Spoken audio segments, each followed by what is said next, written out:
Hello hello hello. ठीक है।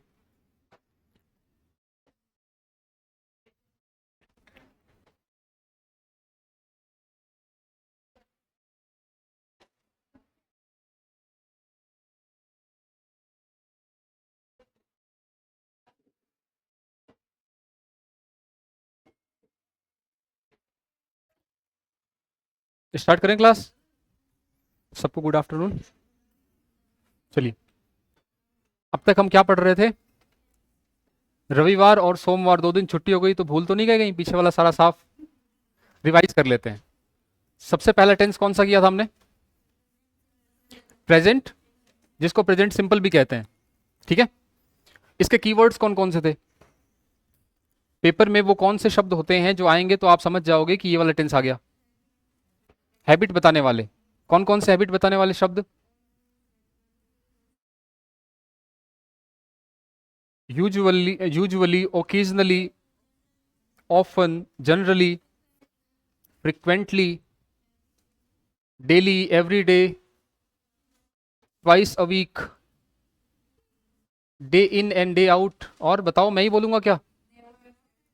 Never, seldom, rarely, barely, scarcely. ये सारे वर्ड्स आ जाएंगे तो कौन से टेंस में आप ले जाओगे सेंटेंस को? प्रेजेंट इंडेफिनिट टेंस में। दूसरा क्या था इसी में? ए और एन के बाद यदि कोई नाउन है और उसके बाद कोई एक्शन लिखना है और वो एक्शन उसका हैबिट है तो उसको किस टेंस में ले जाओगे? तीसरा, यूनिवर्सल ट्रुथ 3 प्रकार के बताए थे, कौन कौन से? ठीक है। उसके बाद चौथा टाइप, चौथा इसमें कौन सा पॉइंट है? कौन सा? प्रोवर्ब, सेइंग और कोटेशन, कहावत, लोकोक्तियां और मुहावरे, है ना। फिर 5 नंबर पॉइंट, प्रीफिक्स इवेंट्स, पहले से ही तय जो प्रोग्राम होते हैं उनको भी हम प्रेजेंट टेंस में लिखते हैं। उसके बाद बस इतना ही था। उसके बाद दूसरा टेंस कौन सा है? इसकी हेल्पिंग वर्ब। इसमें कीवर्ड्स कुछ बताए थे क्या? क्या होते हैं कीवर्ड्स इसके? Now, right now, these days, currently भी है क्या इसमें? करंटली है, और at present, at this time, at this point of time, और at the moment, at present, ये सब क्या है? उसके बाद इसमें और कुछ बताया था इस टेंस में? कौन सा वाला? ऑलवेज वाला। हाँ, ऑलवेज के साथ भी प्रेजेंट कॉन्टिन्यूस टेंस का यूज हो जाता है यदि आपको पता चले कि वो उसकी हैबिट इरिटेटिंग है, अनोइंग है या फिर। और कैसे पता चलेगा आपको? सेंटेंस में देगा कुछ इंफॉर्मेशन एक्स्ट्रा। उसके बाद तीसरा टेंस, प्रेजेंट परफेक्ट टेंस। इसमें हेल्पिंग वर्ब, इसकी पहचान, सॉरी कीवर्ड्स इसके: just, so far, yet, lately, until, by the time, up to now, up till now, lately. ये सारे वर्ड्स आपके कीवर्ड्स हैं। इसमें और कुछ बताया था मैंने? उसके बाद अगला टेंस है प्रेजेंट। इसमें इसकी पहचान क्या होगी? इसमें सिंस या फोर लगेगा। सिंस कब लगता है? फिक्स टाइम के साथ। और फोर कब लगता है? पीरियड ऑफ टाइम के साथ, समय अंतराल के साथ। इसमें कोई खास बात बताई थी मैंने? उसके बाद उसके बाद कौन सा टेंस है? पास्ट वाला। पास्ट सिंपल या पास्ट इंडेफिनिट टेंस। इसमें हेल्पिंग वर्ब क्या होती है? डिड होती है। और डिड के साथ हम वर्ब की सेकंड फॉर्म लगा सकते हैं क्या? नहीं, डिड के साथ वर्ब की फर्स्ट फॉर्म नहीं सेकंड फॉर्म नहीं लगा सकते। यहाँ पे वर्ब की बेस फॉर्म लगानी पड़ेगी। और यदि वर्ब की सेकंड फॉर्म लगाते हो तो वो पॉजिटिव सेंटेंस में आएगा सिर्फ। यही बात हुई थी ना। उसके बाद इसके कीवर्ड्स, नहीं नहीं नहीं नहीं, वो तो आगे हो गया। इससे पहले जो कीवर्ड्स थे, अगो, कोई पास्ट का टाइम दे रखा हो, yesterday, last, early days, last month, ये सारे जो वर्ड्स होंगे वो आपको पास्ट इंडेफिनिट की तरफ ले जाएंगे।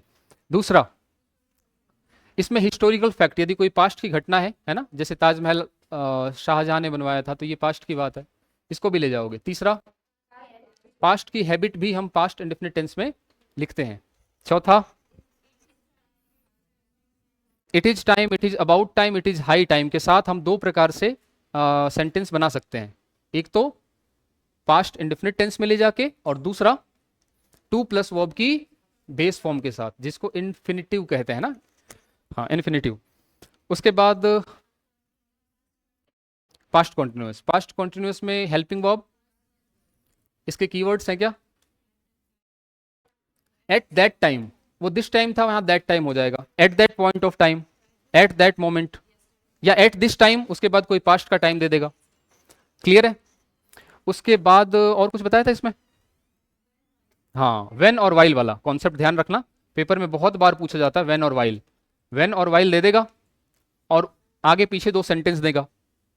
एक घटना कोई फिक्स टाइम पे होगी, और एक घटना जिसको घटने में टाइम लगेगा। जिसको टाइम लगेगा उसको किस में ले जाओगे? इंडेफिनिट में। किस में ले जाओगे? जिसमें कॉन्टिन्यूस में ले जाओगे, क्योंकि वो काम कॉन्टिन्यूटी में चल सकता है, और जो काम फिक्स होगा वो ये किया था ना इस पे सेंटेंस। ठीक है, उसके बाद इसमें कोई खास बात और नहीं है। अगला टेंस पास्ट परफेक्ट टेंस, इसकी खास बात क्या है?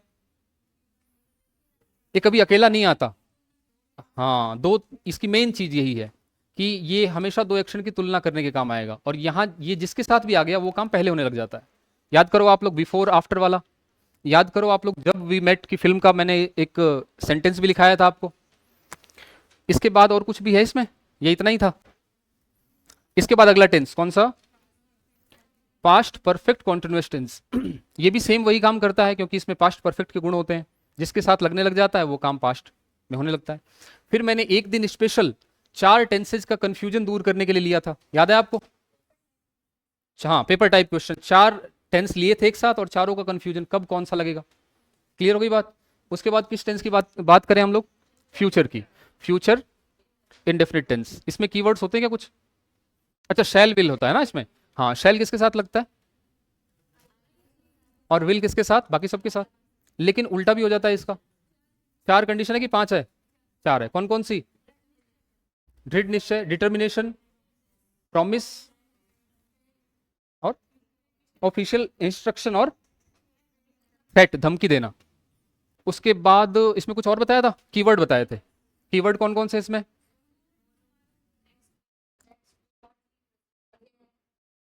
ठीक है। उसके बाद अगला टेंस फ्यूचर कॉन्टिन्यूअस टेंस, इसकी खास बात मतलब इसमें keywords at this time, next week, या कोई फ्यूचर का कोई टाइम दे रखा। और चीज क्या चीज? At the time. फिर तीसरा टेंस, इसमें कुछ है खास बात? नहीं था। तीसरा है फ्यूचर परफेक्ट टेंस। इसमें कुछ, इसमें शैल विल कीवर्ड लिखा दिए थे इसके, कीवर्ड और कीवर्ड नहीं लिखाए थे? कीवर्ड लिखा देते। तो हम लोग बात कर रहे थे फ्यूचर परफेक्ट टेंस की।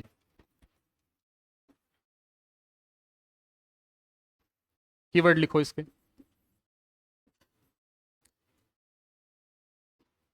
क्या होगा बताओ आप लोग खुद ही। बाई, है ना, बाई के साथ बाई द टाइम, और उसके साथ कोई फ्यूचर का कोई टाइम दे रखा होगा। फ्यूचर का कोई टाइम दे रखा होगा।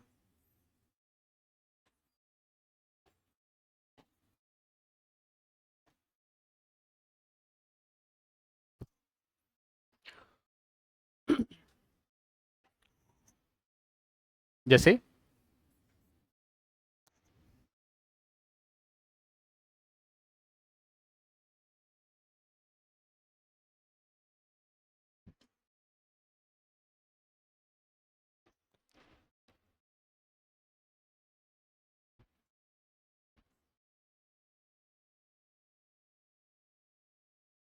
देखो, इसका याद नहीं रखना है कीवर्ड। ये जो बाई होता है ना, ये बाई किसकी पहचान है? परफेक्ट टेंस की। प्रेजेंट परफेक्ट में भी हमने यही किया था, पास्ट परफेक्ट में भी बाई लगाया था हमने। वहां पे बाई दिस टाइम था, फिर वहां बाई दैट टाइम हो गया था। तो यहां भी वही चीज है कि ये जो चीज है ये आपको बता रही है परफेक्ट को, और ये जो फ्यूचर का टाइम है वो किसको बता रहा है? तो ये फ्यूचर परफेक्ट हो गया। जनरली इस पे क्वेश्चन नहीं आते, फिर भी आ जाए तो देख लेना आप लोग, है ना। ये क्वेश्चन आ गया मान लो, क्या भरोगे इसमें बताना?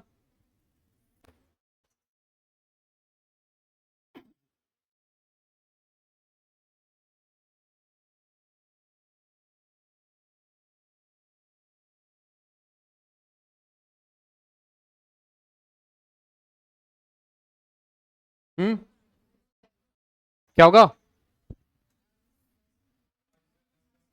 आई के साथ शैल लगेगा, ठीक है। उसके बाद हैव भी लगेगा। पहले तो ये बताओ टेंस कैस कौन सा है, क्योंकि सर आप ये पढ़ा रहे हो तो यही लगेगा, पेपर में ऐसा नहीं आएगा। देखो यहाँ पे बाई के साथ बाई लग गया तो इसका मतलब ये परफेक्ट टेंस है, और ये लग गया नेक्स्ट वीक तो ये फ्यूचर हो गया, तो दोनों मिला के क्या हो गया? Future perfect. तो क्या लग जाएगा यहाँ पे? फ्यूचर परफेक्ट, सेल हैव,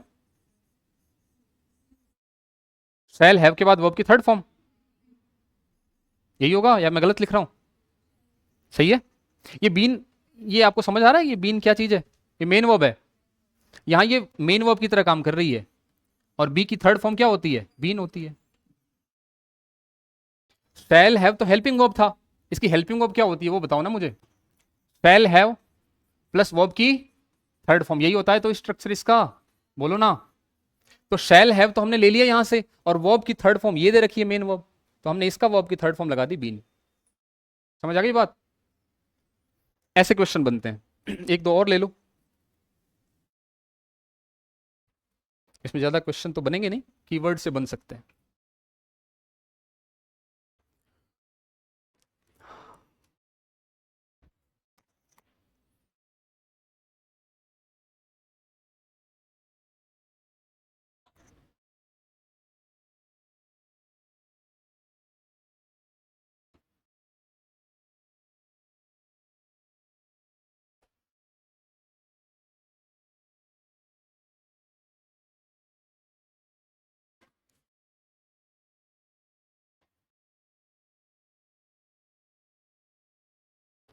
ये है क्वेश्चन, क्या आएगा इसमें?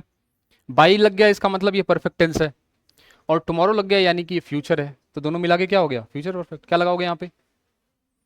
ही विल हैव फिनिश्ड, ये है आपका ये टेंस, इतना ही टेंस है ये, इसमें ज्यादा कुछ है नहीं।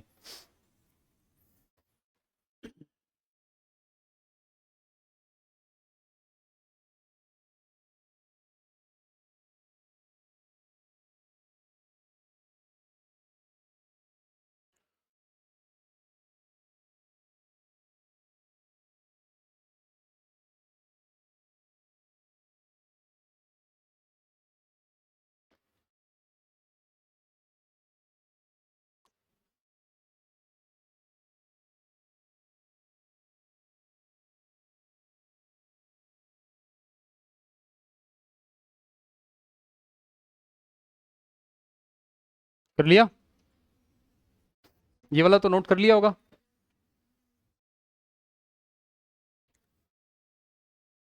अगला टेंस कौन सा है अपना? लास्ट टेंस है ना, इसके बाद टेंस टॉपिक अपना खत्म।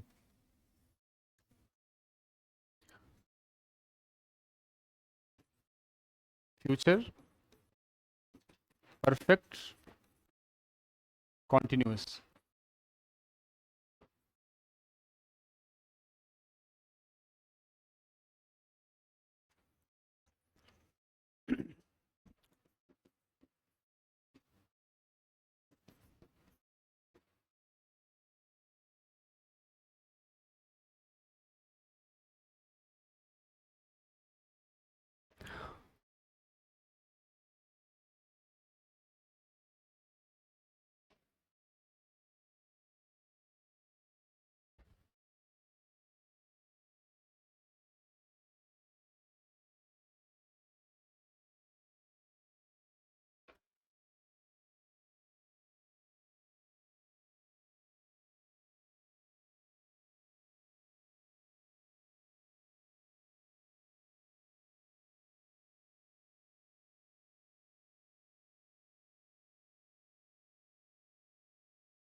क्या होगा हेल्पिंग वर्ब इसकी? टेबल देख के बताओ। शैल विल तो होगा ही क्योंकि फ्यूचर है, और उसके बाद लगेगा इसमें हैव, और मेन वर्ब में आप लगा दोगे बीन प्लस वर्ब की आईएनजी फॉर्म। इसमें फिर स्ट्रक्चर की बात कर लें। पॉजिटिव सेंटेंस का स्ट्रक्चर क्या होगा? सब्जेक्ट प्लस, अच्छा इसमें सिंस या फोर का भी यूज होगा, ये इसकी पहचान है, लेकिन सिंस का यूज नहीं होगा, यहां पे होगा सिंस की जगह फ्रॉम का यूज। सिंस या फोर लगता था ना, परफेक्ट कॉन्टिन्यूस टेंस जहां भी आ जाता था वहां पे क्या लगता था, सिंस या फोर। अब ध्यान रखना कि सिंस नहीं लगाओगे, फ्रॉम लगाओगे सिंस की जगह। सिंस को काट के आपको क्या लिखना है यहाँ पे, फ्रॉम लिखना है। अब बाकी फोर पहले की तरह लगता रहेगा। और आप ब्रैकेट में लिख देना कि फ्यूचर में सिंस का यूज, सिंस की जगह फ्यूचर में, future continuous perfect continuous tense में, फ्यूचर परफेक्ट कॉन्टिन्यूस टेंस में सिंस की जगह फ्रॉम का यूज होता है।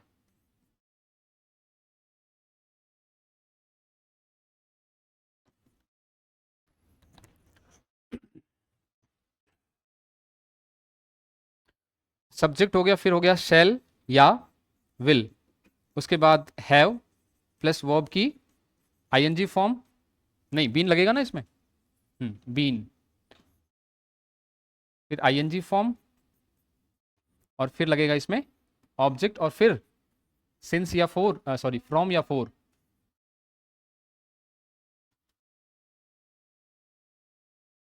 उसके बाद टाइम का क्लॉज, टाइम का फ्रेज। नेगेटिव में क्या हो जाएगा,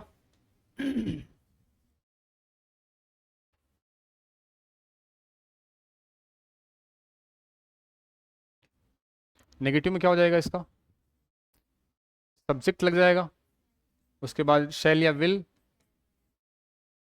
अब नॉट कहाँ लगाएं, नॉट के लिए हमारे पास या तो यहां जगह है, या यहां पे, या यहां पे। तो आपको मैंने बताया था ये जो बीन होता है ना, ये पार्टिकल होता है, ये इसका भाई होता है, इसको आप अलग नहीं कर सकते। तो आपको नॉट यहां पे लगाना पड़ेगा। और वैसे भी मैंने देखो हेल्पिंग वर्ब में आपका काम आसान कर दिया, हेल्पिंग वर्ब यहां पे, मेन वर्ब यहां पे, तो नॉट कहां लगाओगे, बीच में ही। तो शैल या विल, उसके बाद हैव, फिर नॉट, फिर बीन, फिर वर्ब की आईएनजी फॉर्म, फिर ऑब्जेक्ट, फिर सिंस या फ्रॉम या फोर, उसके बाद टाइम का क्लॉज। सेंटेंस बनाओ, बना सकते हो, हम्म, बनाओ सेंटेंस।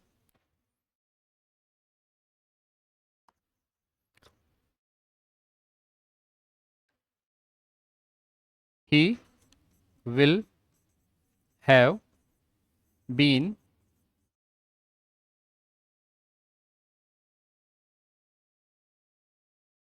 परस्यूइंग, परस्यू का मतलब जारी रखना, परस्यूइंग हिज स्टडी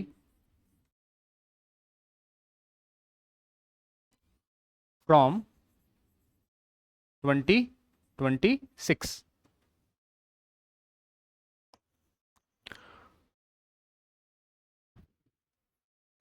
नेगेटिव बना दें इसका तो, आई ले लेते हैं इस बार, I shall have not been pursuing. Pursuing का मतलब क्या हुआ, जारी रखना। कोई काम कठिन होता है फिर भी हम उस चीज को जारी रखते हैं, उसके लिए परस्यू होता है। परस्यूइंग हिज स्टडी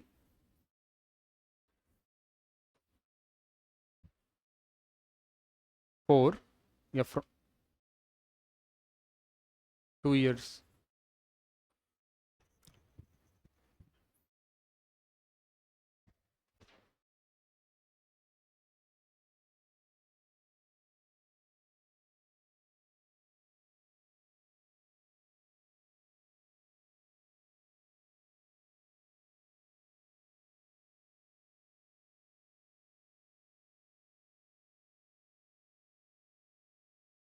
हो गया। अब इसका इंटरोगेटिव कैसे बनाओगे, बनाओ आप लोग इसका क्लोज एंडेड और ओपन एंडेड।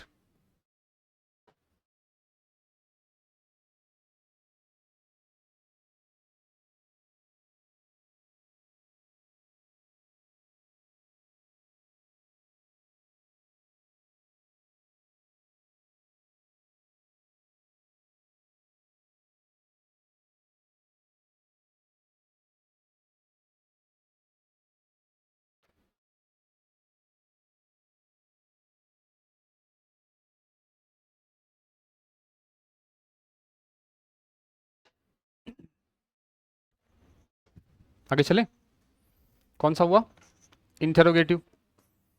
इसमें भी क्लोज एंडेड का क्या हो जाएगा, शैल या विल, उसके बाद सब्जेक्ट, फिर हैव, फिर बीन, फिर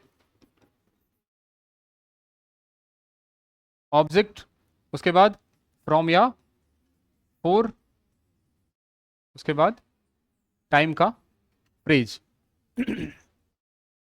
और ओपन एंडेड में क्या हो जाएगा, WH वर्ड, बाकी सारा सेम, बाकी सारा सेम हो जाएगा।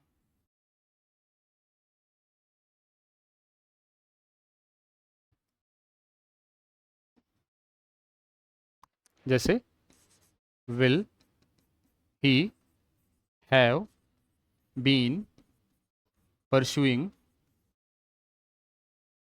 His study from 2026। और यहां पे बना लो व्हेन से, when will he have been, same चीज।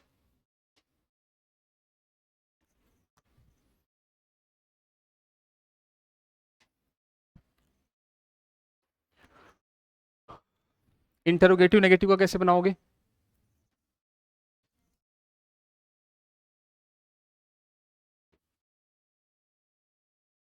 क्लोज एंडेड में क्या बनाओगे, शैल या विल,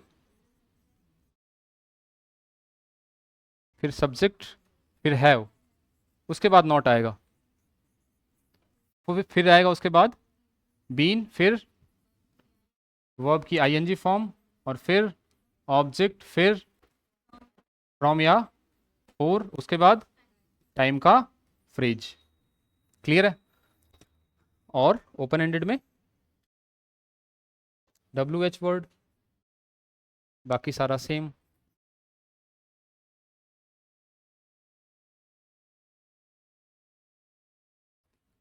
एग्जाम्पल लिखें तो क्या हो जाएगा, will he have not been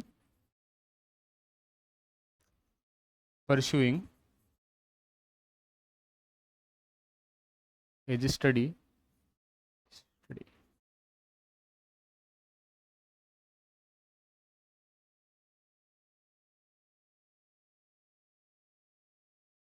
और इसका बना लोगे आप लोग वेन से,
कर लिया।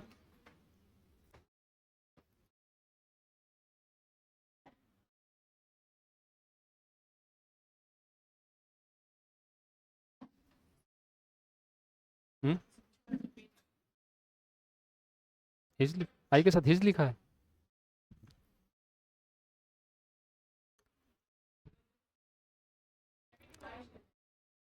अच्छा यहाँ पे क्या, हाँ तो ठीक है, ही लगा दो, तो माई।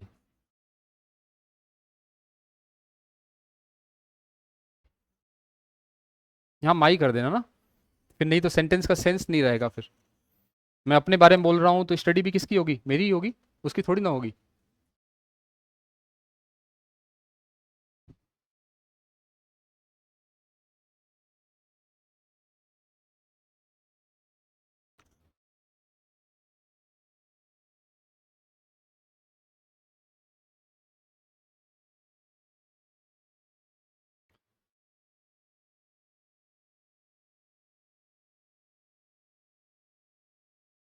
हो गया।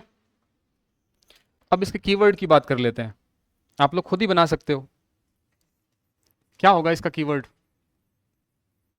इसका नाम ध्यान रखो, नाम क्या है इसका? Perfect, sorry, future perfect continuous tense. क्या बनेगा इसका? ऐसा हो सकता है, बाई द टाइम, और उसके बाद कोई फ्यूचर का कोई टाइम दे रखा हो। सिंस फोर, फ्रॉम और फोर तो लगा ही रहेगा, फ्रॉम या फोर तो लगा ही रहेगा, इसमें तो कोई दो राय है नहीं। लेकिन इसके साथ और क्या लगा रहेगा? या फिर इसके साथ ये लग सकता है, at the point of time, या at this point of time, या एट दिस टाइम हो सकता है। उसके बाद फ्यूचर टाइम। ऐसा मैं क्यों लिख रहा हूं? आपको याद करने की जरूरत नहीं है, बताता हूं मैं कैसे हुआ ये। देखो, ये बाई जो है, ये किसके साथ लगा हुआ था? परफेक्ट के साथ लगा हुआ था। प्रेजेंट परफेक्ट की बात हुई तो भी बाई लगाया था उसमें, देखो बाई दैट टाइम हुआ था पास्ट में, और प्रेजेंट परफेक्ट में लगाया था बाई दिस टाइम। तो बाई जो है परफेक्ट टेंस की पहचान है। क्लियर है? और ये किसकी पहचान है? फ्यूचर टेंस की पहचान है। और ये किसकी पहचान है? परफेक्ट कॉन्टिन्यूअस टेंस की पहचान है। तो कुल मिला के क्या हो गया ये? समझ आ गई बात कि नहीं आई? इसी तरीके से यहां पे देखो आप, एट किसकी पहचान है? At this time, at the point of time, continuous tense की पहचान है। क्लियर है? और ये हो गया फ्यूचर की पहचान बताने वाला, तो फ्यूचर कॉन्टिन्यूअस, और ये पीछे लगा रहेगा तो आपको समझ में आ जाएगा कि फ्यूचर परफेक्ट कॉन्टिन्यूअस टेंस है। तो ये हम बना सकते हैं। जनरली इस पे क्वेश्चन आते नहीं है, फिर भी पेपर इजी आ जाए तो आ सकता है इस पे क्वेश्चन। एक क्वेश्चन कर लेते हैं।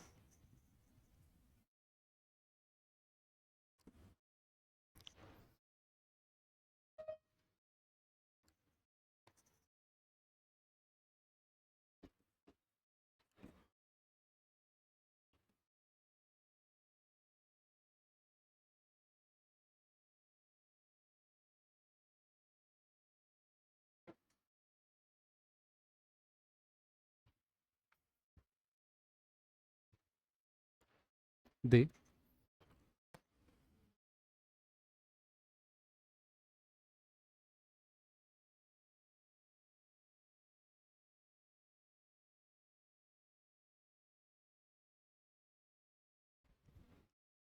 ये सेंटेंस है। क्या लगाओगे? क्योंकि ये इसकी बात चल रही है इसलिए यही लगेगा। सिंपल लॉजिक है। क्या लॉजिक है इसमें? देखो, एट लगाए, एट दिस टाइम, ये तो आपका कॉन्टिन्यूस टेंस की पहचान हो गई, है ना? टुमारो लगा दिया तो ये किसकी पहचान हो गई? फ्यूचर की। और यहाँ फोर लगा दिया तो ये आपको समझ में आता है कि उसमें परफेक्ट और कॉन्टिन्यूस दोनों आते हैं। तो तीनों मिला के क्या हुआ? कौन सा टेंस हो गया? Future perfect continuous tense. तो तीनों को मिला के ही पहचान बनाई है, इससे कोई याद करने की जरूरत नहीं है इसमें।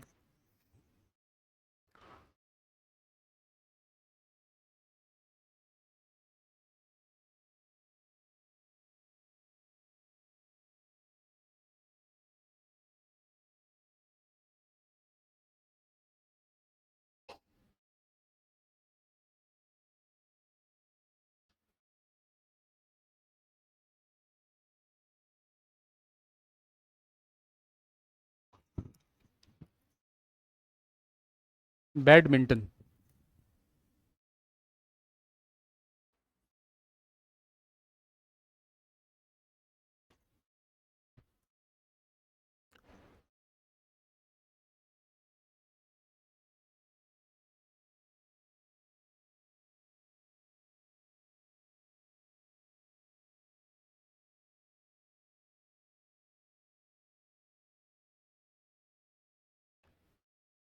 अब फ्यूचर के हमने चारों पढ़ लिए, तो चारों का एक मिक्स क्वेश्चन ले लें कि पता चल जाए कि किसमें कौन सा लगेगा। हो गया नोट? तो चारों फ्यूचर टेंस को एक साथ ले लेते हैं। आप बताना आप लोग किसमें क्या भरेंगे। नोट करना स्टार्ट कर दो।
अलॉट का मतलब होता है आवंटन करना, बांटना, वितरित करना।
अब जिससे पूछो वही बताएगा ना, ये सब बताएंगे एक साथ ही, सब बताएंगे एक साथ ताकि पता नहीं चले।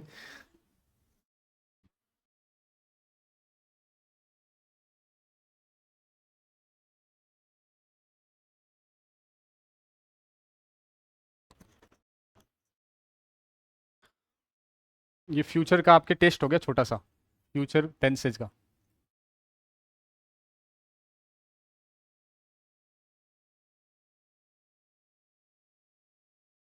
सिर्फ 4 का ही लिया है, 12 का नहीं लिया है। अभी तो 4 ही है, सिर्फ फ्यूचर के चारों टेंस हैं। चलो आप बताओ। नहीं बता नहीं बताना है आपको। पहले में क्या भरा जाएगा? Future continuous. शाबाश, फ्यूचर परफेक्ट कॉन्टिन्यूस। क्यों? क्योंकि इसमें बहुत सारे हिंट्स हैं, देखो। एक तो सिंस या फोर का हिंट आ गया आपके पास, यही है ना। फिर ये फ्यूचर बता रहा है, ये परफेक्ट कॉन्टिन्यूस बता रहा है, ये फ्यूचर बता रहा है, ये भी कॉन्टिन्यूस बता रहा है। तो टोटल मिला के क्या बना? Future perfect continuous. तो क्या बनाओगे इसमें? He will have been teaching.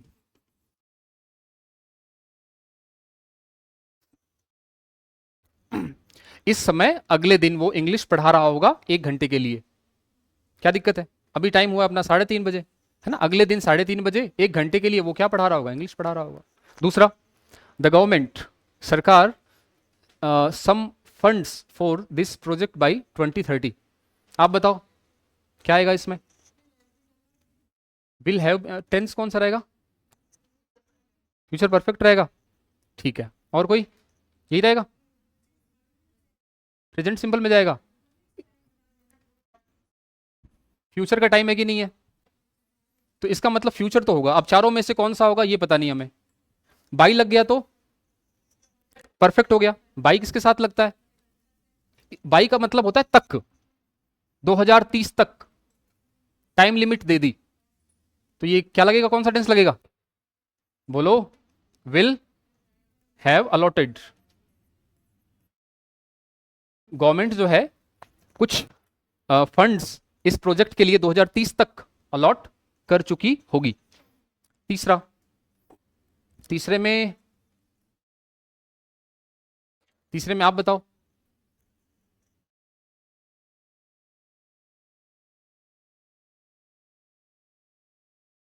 Tense कौन सा होगा?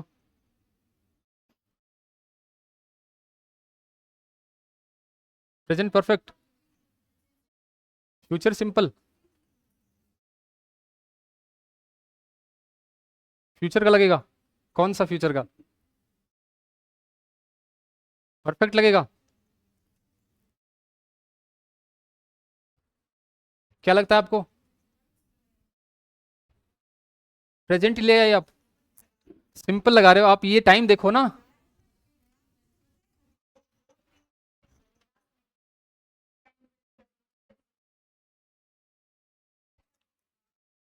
नहीं, रूल तो था, लेकिन यहाँ तो फ्यूचर की बात हो रही है ना, वहां पे मैंने कोई सिंस या फोर था ना उसके साथ, तो फिक्स टाइम के साथ क्या लगा हुआ था?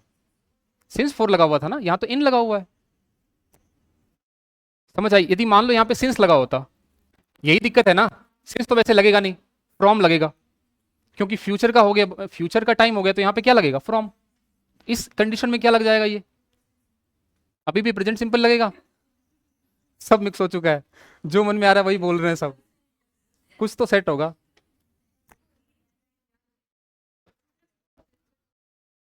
फ्रॉम लग जाए तो कौन सा टेंस हो जाएगा वो बता दो मेरे को। फ्रॉम, सिंस, या तो फ्यूचर तो होगा, है ना? फ्यूचर, या तो इसमें ये हो सकता है फ्यूचर, हाँ फ्यूचर परफेक्ट कॉन्टिन्यूस हो जाएगा, यही हुआ ना? तो इसमें क्या लगा दोगे फिर? The engineers will have been working. Clear है? लेकिन फिलहाल के लिए अभी क्या है यहाँ पे? फिलहाल के लिए यहाँ पे क्या है? इन है ना? फिलहाल के लिए यहाँ पे क्या है? यहाँ पे ना फ्रॉम है ना सिंस है, क्या?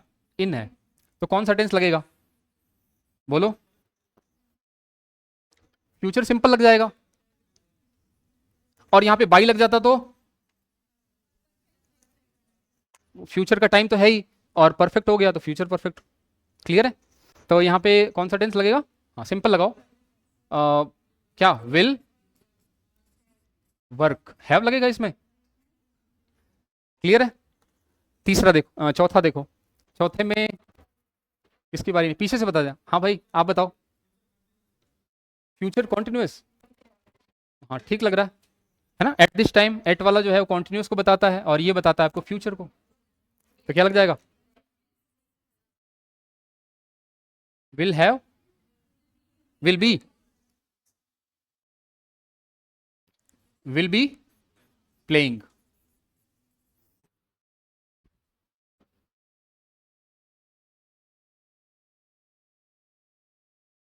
और यहां बाई लग जाता तो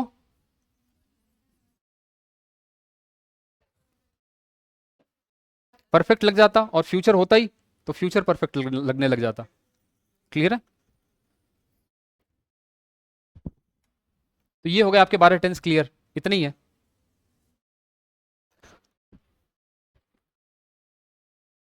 पेपर बन चुका है, और सारे प्रीवियस क्वेश्चन ही है।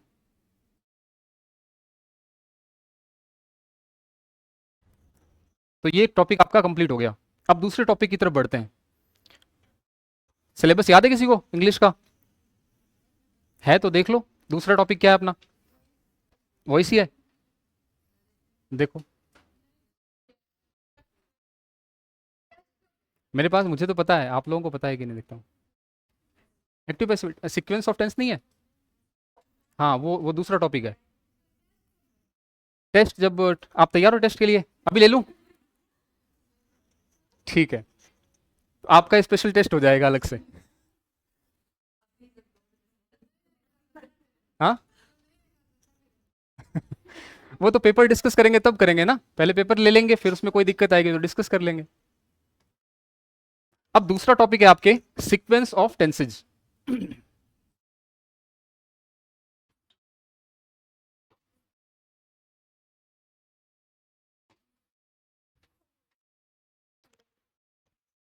कुछ नहीं है, जो टेंस पढ़ा है वही सब है।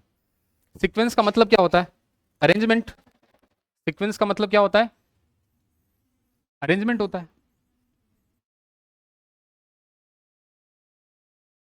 याद करो, आपने व्हेन और वाइल पढ़ा था, व्हेन और वाइल वाला पढ़ा था ना, वो किसके अंडर में आता है? सीक्वेंस ऑफ टेंसेज के अंदर में आता है। बिफोर आफ्टर आपने सुना था, वो वाला जो सेंटेंस होगा वो किसके अंडर में आएगा? तो सर इतना ही आएगा, तो फिर अलग से टॉपिक क्यों दे रखा है? इसके अलावा भी है, लेकिन वो चीज क्या आएगी? इसके अंडर में ही आएगी। मैंने वहां पढ़ा दी, क्योंकि वहां मुझे पढ़ाना ज्यादा इजी लगा। इसमें और क्या आएगा? तो सबसे पहले मैं हिंदी से स्टार्ट करता हूं, कि ये इसको इसका दूसरा नाम भी होता है कंडीशनल सेंटेंस। क्या होता है? Conditional conditional sentence. नाम से क्या पता चल रहा है? आप लोग नोट मत करो एक बार ना, आप लोग समझ लो पहले, नोट करने के लिए टाइम मिलेगा ना आपको। कंडीशनल नाम ये किससे बना हुआ? कंडीशनल कंडीशन से बना है, यानी इसमें शर्त होगी, शर्त वाले वाक्य, शर्त वाले वाक्य। अब मैं दो सेंटेंस बोलूंगा या लिखूं? बोल देता हूं। जैसे दो सेंटेंस, एक सेंटेंस बोलता हूं मैं, आप बताना इसमें कौन सा कंडीशनल है, या दोनों ही है, या दोनों ही नहीं है, तो आपको डिसाइड करना है। होता है ना कई बार कि हम पढ़ाई करते हैं तो घर पे शोर शराबा होने लग जाता है, ऐसा आदमी होता है जो पढ़ाई में डिस्टर्ब करता है। तो एक सेंटेंस है कि मैं पढ़ूंगा और मेरा भाई गाना गाएगा। मैं पढ़ूंगा और मेरा भाई गाना गाएगा। दूसरा सेंटेंस है यदि मैं पढ़ूंगा तो मेरा भाई गाना गाएगा।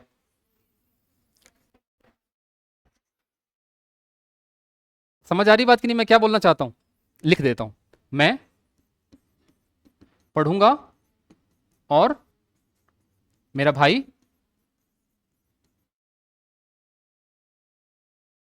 गाना गाएगा। और एक सेंटेंस है मैं यदि मैं पढ़ूंगा, जब मैंने पढ़ना स्टार्ट किया ना, यदि मैं पढ़ने बैठ गया तो क्या होगा? मेरा भाई गाना गाएगा। खाली बैठे रहते हैं, घर पे कोई नहीं आता, पढ़ाई करना स्टार्ट करते घर पे कोई ना कोई आ जाता है डिस्टर्ब करने। यदि मैं पढ़ाई करूंगा तो मुझे पता है, अपनी किस्मत पे भरोसा है, कोई ना कोई पक्का घर पे टपक जाएगा। तो कौन सा इसमें कंडीशनल है? एक कंडीशनल है कि दोनों है या दोनों ही नहीं है? सेकंड वाला कंडीशन है इसमें। कंडीशन क्या है? यदि मैं पढ़ूंगा तभी ये काम होगा। तो यहां पे मैं अपने, अलग अलग है, ये दोनों स्वतंत्र वाक्य हैं। दोनों क्या हैं? स्वतंत्र। इसको बोलते हैं दोनों स्वतंत्र उपवाक्य हैं। मैं पढ़ने के लिए स्वतंत्र हूं और वो दूसरे कमरे में गाने के लिए स्वतंत्र है, और हमारा कहीं मेल जोल नहीं हो रहा आपस में, ना वो डिस्टर्ब हो रहा है ना मैं डिस्टर्ब हो रहा हूं। वो अपना गाना गाएगा अपने हिसाब से, मैं अपना पढ़ूंगा अपने हिसाब से। लेकिन यहां पे क्या हुआ? यहां पे एक एक्शन दूसरे पे डिपेंड है, आश्रित है। तो इस कंडीशन में आश्रित कौन सा हुआ और स्वतंत्र कौन सा हुआ? आश्रित हुआ ये वाला। यदि के बाद वाला जो वाक्य होता है ना, वो आश्रित होगा, यानी ये जो चीज है ना, ये आश्रित हो जाएगी आपकी। आश्रित उपवाक्य। हिंदी ले रहा हूं, बिल्कुल हिंदी की क्लास चल रही है, और यहां से स्वतंत्र उपवाक्य, क्योंकि ये स्वतंत्र है।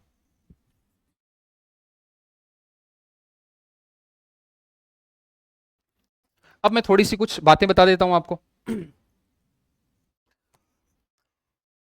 उपवाक्य के लिए इंग्लिश में कहते हैं क्लॉज। उपवाक्य को इंग्लिश में क्या कहते हैं? क्लॉज। याद रख लेना। स्वतंत्र उपवाक्य को बोलते हैं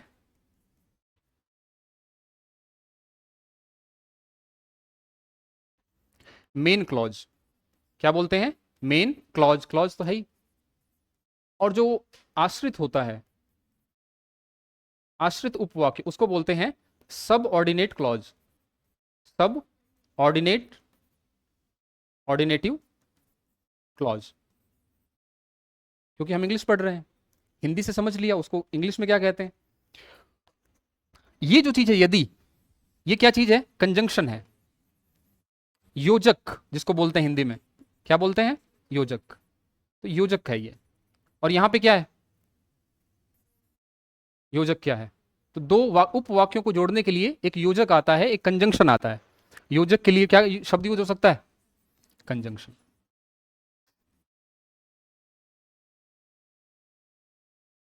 तो आपको सब क्लॉज और मेन क्लॉज, इसको शॉर्ट में बोल देते हैं सब क्लॉज। शॉर्ट में क्या बोल देते हैं? इतना लंबा नहीं बोलते, सब ऑर्डिनेटिव क्लॉज। कितना टाइम लगता है?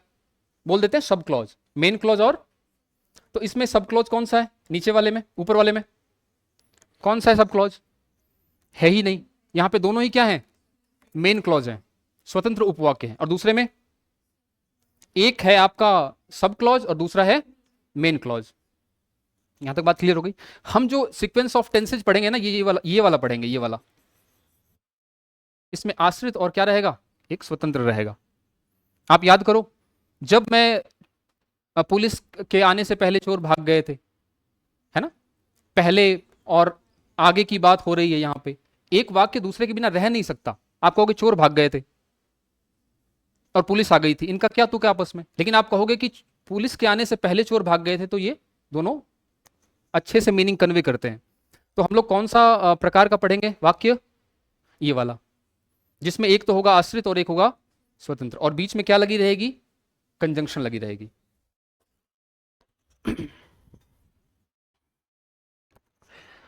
तो चार प्रकार के होते हैं जो सीक्वेंस ऑफ टेंसेज या कंडीशनल जो सेंटेंस होते हैं, वो कितने प्रकार के होते हैं, चार प्रकार के। कंडीशनल सेंटेंस चार प्रकार के होते हैं। पहला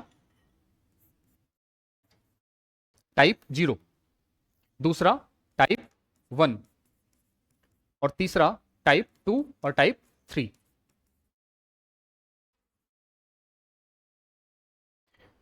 टाइप 0 जो होता है ना, उसमें इफ के बाद दोनों तरफ आपके प्रेजेंट इंडेफिनिट टेंस लगता है, प्रेजेंट टेंस लगता है। दोनों तरफ क्या लगता है आपके, प्रेजेंट टेंस लगता है। अभी समझ में आ जाएगा, एक सारणी बना लेते हैं, उसके बाद एक एक क्वेश्चन कर लेंगे इस पे।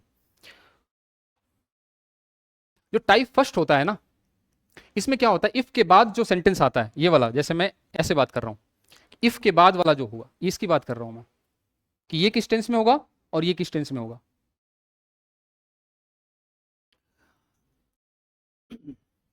इसमें एक तो होगा आपका प्रेजेंट में और दूसरा होगा बिना इफ वाला फ्यूचर में। दो टाइप की पहले बात कर लेते हैं, फिर आगे बात करेंगे। टाइप 0 की बात करते हैं। यदि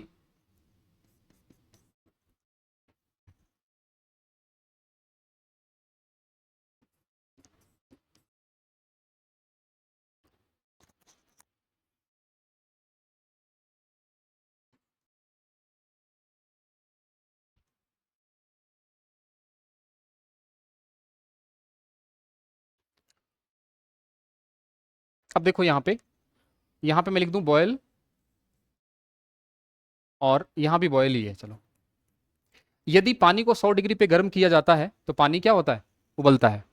यानी दोनों यहां पे क्या है, दोनों में क्या, कौन सा टेंस लग रहा है, प्रेजेंट इंडेफिनिट टेंस। यहां पे होगा इफ यू बॉयल वाटर, या हीट, हीट लगा दो यहां पे, हीट ज्यादा सही रहेगा। If you heat water 800 degree centigrade it boils. Boils होगा ना या बॉयल होगा, सिंगुलर है। यहां पे आप देख रहे हो इफ के बाद ये भी किस टेंस में, और कॉमा के बाद दूसरा वाला भी प्रेजेंट टेंस में। तो दोनों ही प्रेजेंट में आते हैं। वो कौन से होते हैं, टाइप 0 वाले। इसके अंदर कौन कौन सी चीजें आएंगी, जैसे यूनिवर्सल ट्रूथ होता है ना, वो किस में लिखा जाएगा, टाइप 0 में, यूनिवर्सल ट्रूथ। या साइंटिफिक फैक्ट है आपका, इसी में आ जाएगा साइंटिफिक फैक्ट। क्लियर, एक बार नोट करो आप लोग इसको, कहां से नोट करना, हाँ यहां से नोट करो।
हो गया?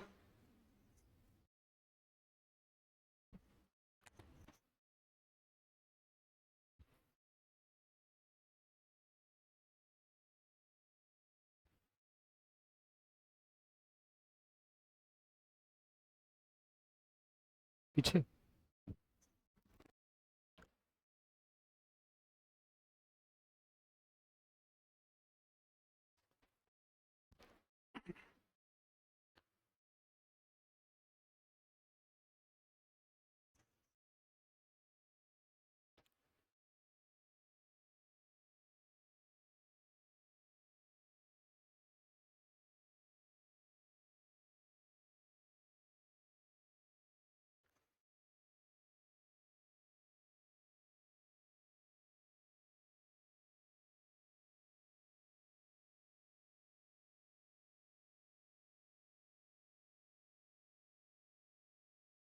क्लियर है ना?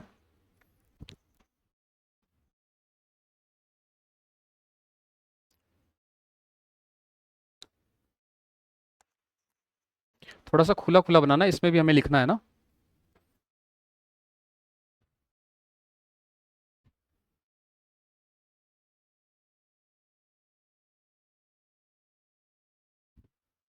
थोड़ा सही लिख देता हूँ इसको।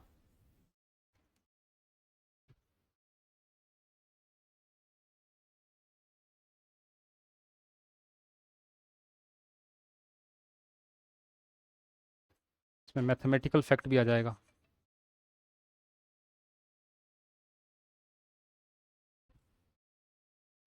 इसमें आपका जनरल ट्रूथ भी आ जाएगा, सामान्य सत्य जो होता है, सामान्य रूप से।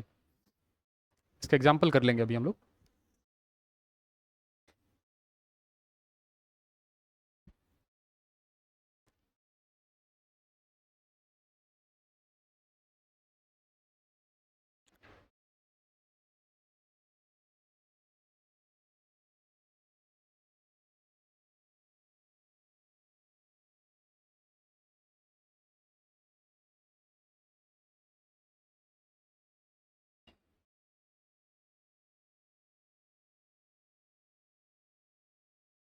कर लिया?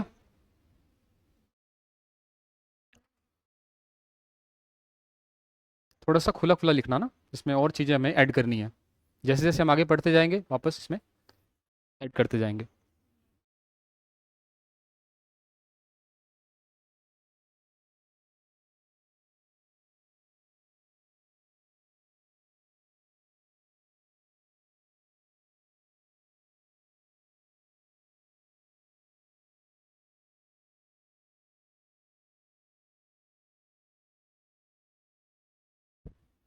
हो गया?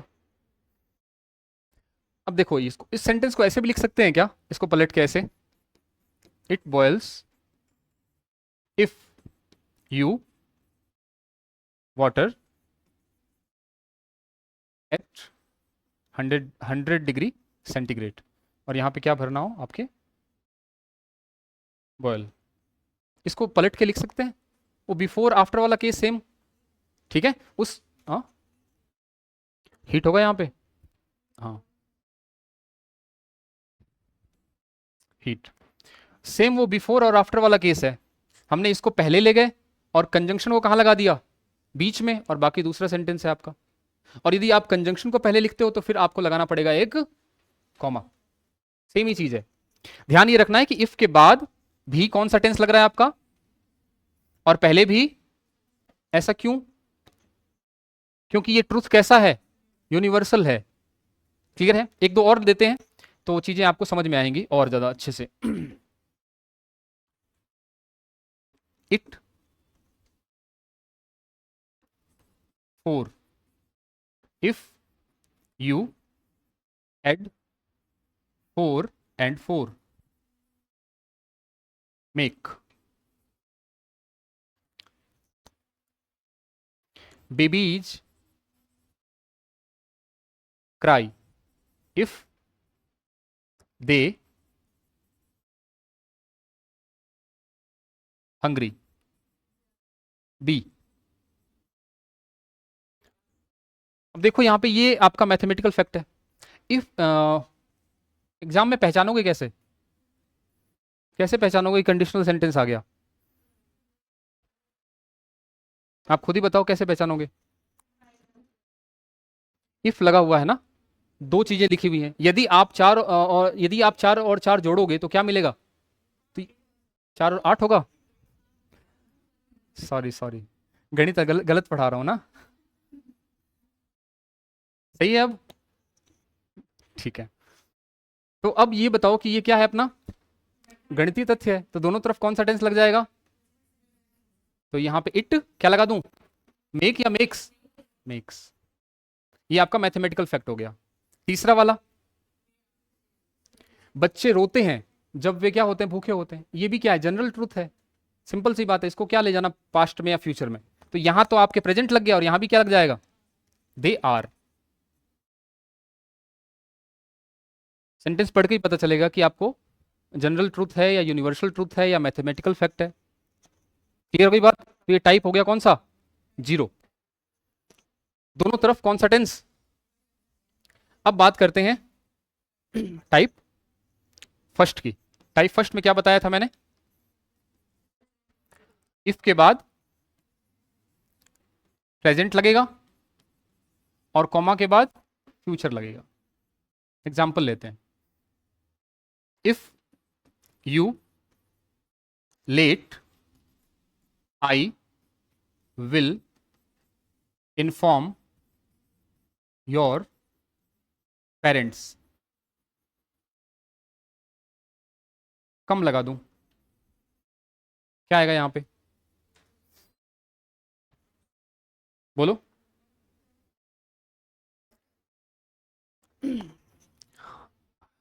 देखो, आपको पता कैसे चलेगा कि एक तो इफ आ गया, पहली पहचान।